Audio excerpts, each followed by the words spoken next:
of the 379 car, stuck in the gravel at Cops Corner, and the rescue unit has pulled the car. I thought he was just going to pull him forward and allow him to go back onto the track at Cops, but they're really pulling him back onto the service road, not the public service road, but there's a kind of service road between the gravel bed and the barrier that is often left precisely for that purpose, to enable cars to resume racing without getting in anybody's way, without having to go through the gravel bed either. So this is all happening at Cops once again. First corner after the start finish line, barely a lift, but there's one driver who shouldn't be named said you'll need to use a lot of the curb to get through there. I think that's kind of what happens, because you're right on the giddy limit, then cyclist mistake or using some curb which turns out to be a bit slipperier than you expect it to be causes disaster. And there's a spinner at Maggots as well, as somebody else just comes out with a yellow flag. There's a yellow flag zone at Cops Corner, obviously, and they come out of that and then get back onto the throttle and giving it a little bit too much throttle.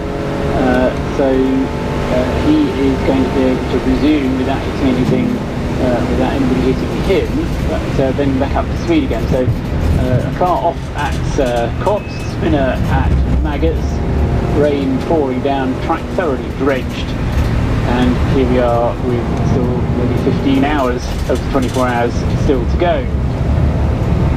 Character building, but to listen to anybody out there and say how much they enjoy driving, even driving in the wet.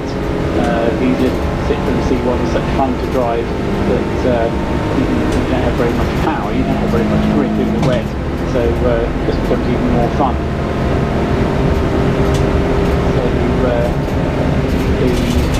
The Tav Kirk still stuck there in the gravel at Cops Corner, and he sits there, so he drops out of the top 30. He was in 28th place when we started talking about him, but he's now down to 35th.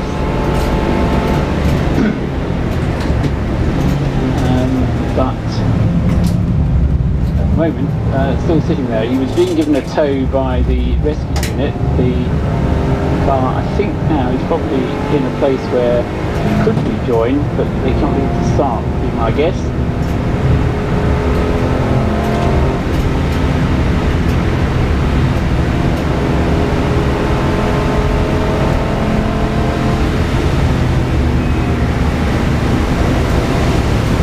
So a quick rundown the positions as they stand at 9 hours.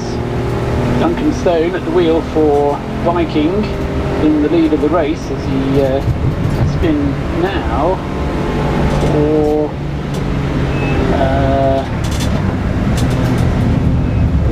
the last 21 laps, and 21 laps translates into pretty much an hour's worth of racing.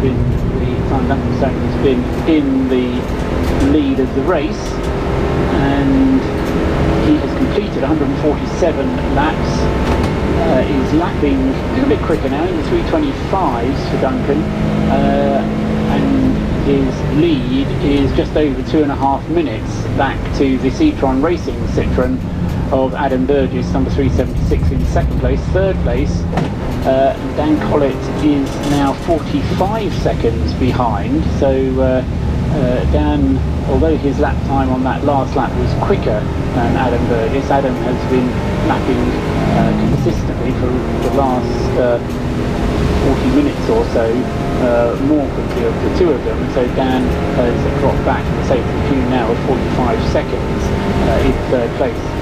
Fourth place, a lap behind, is Callum Hutchins in the Old Cat Motorsport car number 321, but is just 30 seconds behind the car of Dan Collett. Then it's James Kenyon in the Kraken Motorsport car. Further minute and a half behind Callum Hutchins. Scott Jeffs back at the wheel of 390. No, it's not. It's in the pits of 390 is at the moment Ryan Bensley in the pits for number 390. That is a scheduled pit stop after 2.5 hours of driving for Ryan Bensley. So he will be handing the car over to so we're going back to Alex Sedgwick, who was the start driver in that car. Although having said that, I haven't seen Kieran McDonald or Morgan Jones, so we may get one of those two, Kieran McDonald or Morgan Jones, driving the car now. So that is for number 390, the fourth pit stop. So yes, not going to put the fifth driver in the car. They've got a 6-driver lineup, so 2 hours each. It's going to be a wee while before we get all of them cycling through in that car. So that's 390 and car for its pit stop. It's got sixth place at the moment, but we'll lose places while the car is being refueled and driver changed. 6th place, and 7th place is car number 480, Sammy Bowler in Team Merlin International. She has Simon Harrison about to overtake her. That's going to be a change next time around, I think, because Simon Harrison, number 385, was less than a second behind Sammy Bowler and was lapping considerably quicker than Sammy. So I think that's a change in prospect for the Circuit Pro team. Currently 8th, but looking at being able to take over 7th place. In 9th place is car number 449, the orange motorsport car of Steve Glynn. He is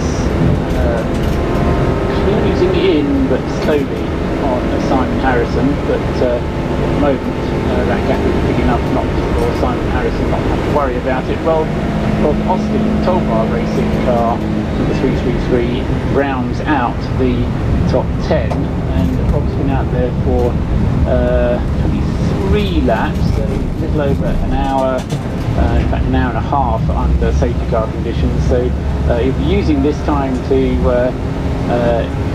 increase his pace. Rob Austin lapping 319s last time around, and that's as quick as anybody is doing. So not quite the fastest car. Actually, he is just the fastest car out there, because the other guy who's going quickly out there at the moment, Gary Preble, in the Silver Lake Racing car, number 398. He's there in 16th place. Matak has made up another change. There's another car who's had a pit stop recently, car 347, the Matak Racing car. Declan McDonald back at the wheel of the number 347, and that car's up into 19th place, having just overtaken the Akiri Celtic with Clapham North car number 474, which has Stephen James at the wheel at the moment.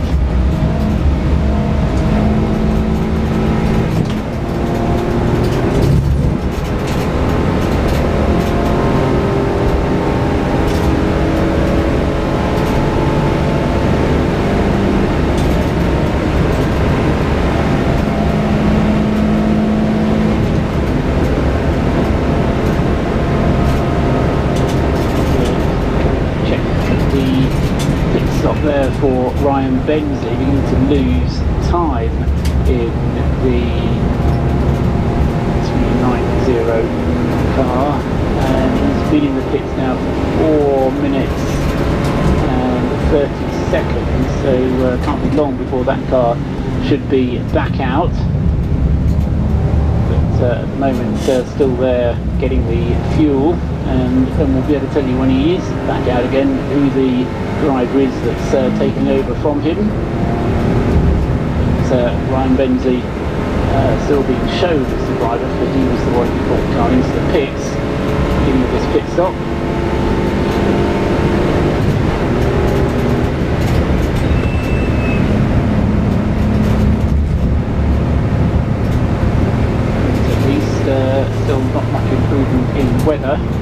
still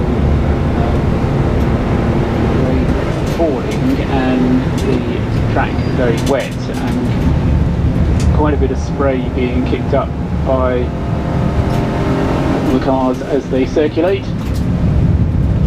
Sometimes you can see the spray, sometimes you can't, depending on whether there's a car following close behind. And looking out of the window at cars going, they get a little bit more spread out now, so you can see the spray necessarily. But when you get two cars following each other, you see just how much spray the car behind is having to deal with as he comes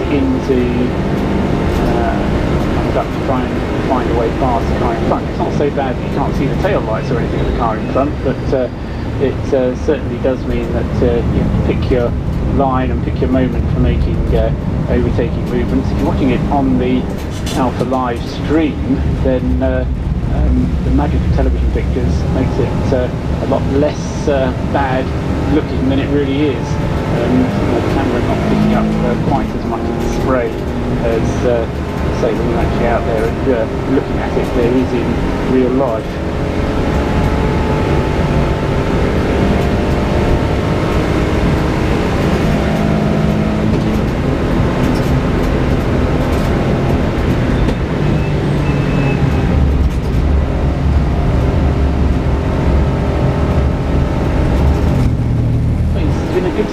From Adam Burgess.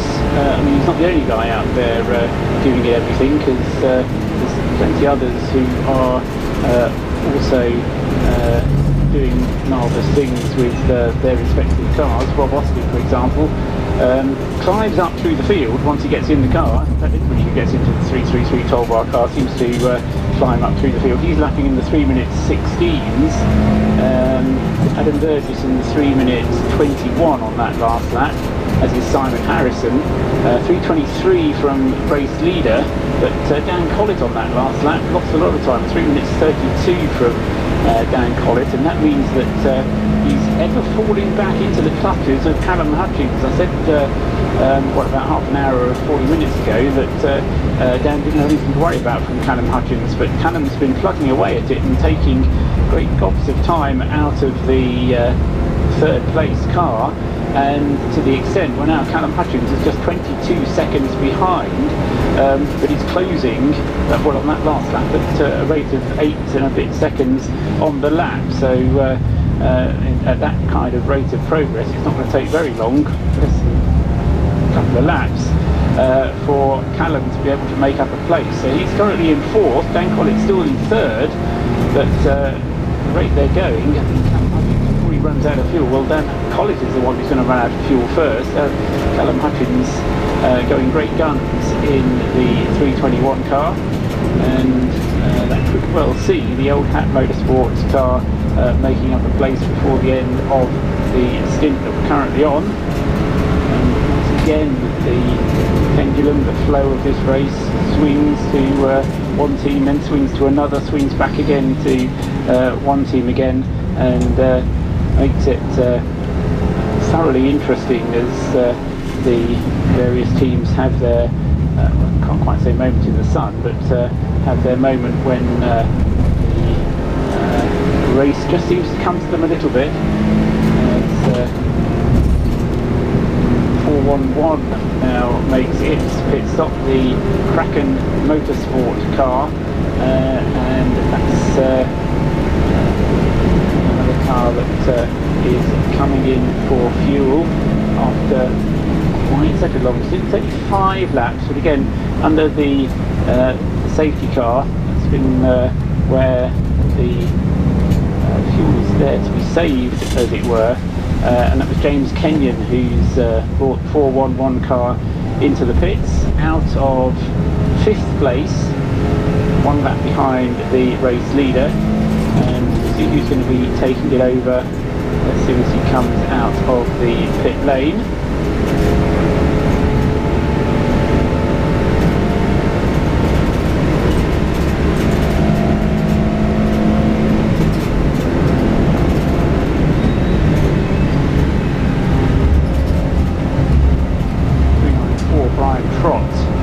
Handed the AB Motorsport car now over to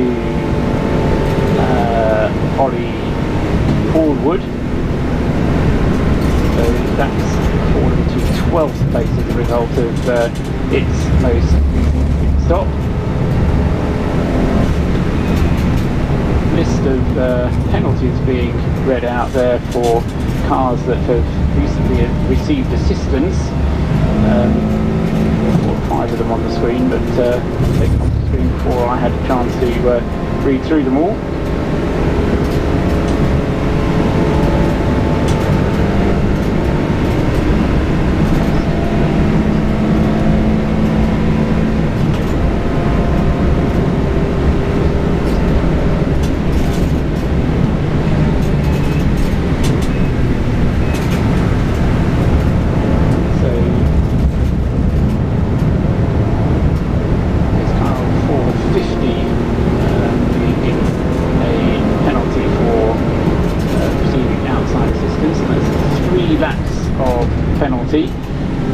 That's the Amigo Motorsport of the Norwegians, Daniel Storkerson, Alexander Scherpen, along with Edward Woldseth.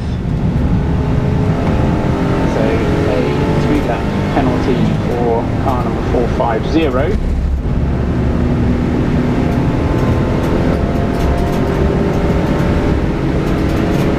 Seen Dan Collett go across the line. His lap time that time around 3 minutes 23. Much better lap time that time for him. I'm not sure that Callum Hutchins is going to be able to match it. No, Callum did a 3 minutes 21 on that lap, so still gets the gap down a little bit from 22 seconds to 19, but not quite as rapid progress as it was on the previous time around. Simon Harrison's just got himself ahead so Simon Harrison was ahead, stays ahead of Sammy Bowler, but as a result of going past the car in the pits of the 411 car, which is in the pits at the moment, that's the James Kenyon car. James Kenyon losing places now whilst his car is refueled, and back out into the race it goes now with Stuart Lynn behind the wheel. So 411 rejoins with Stuart Lynn driving, and just behind Steve Glynn in the orange car, so 449 Steve Glynn ahead of Stuart Lynn in 411.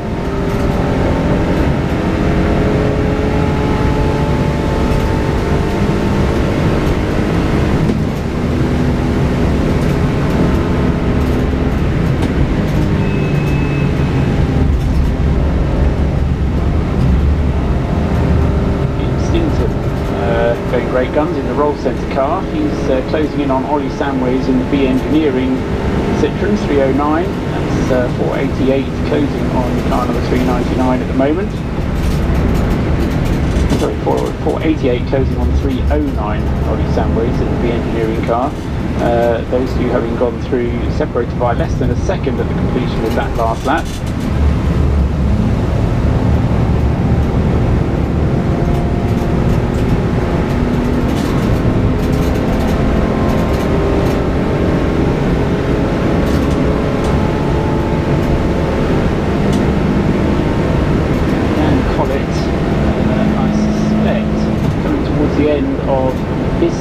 There's 3 cars in the top 6 who I suspect are all going to be in the pits within the next 2 or 3 laps.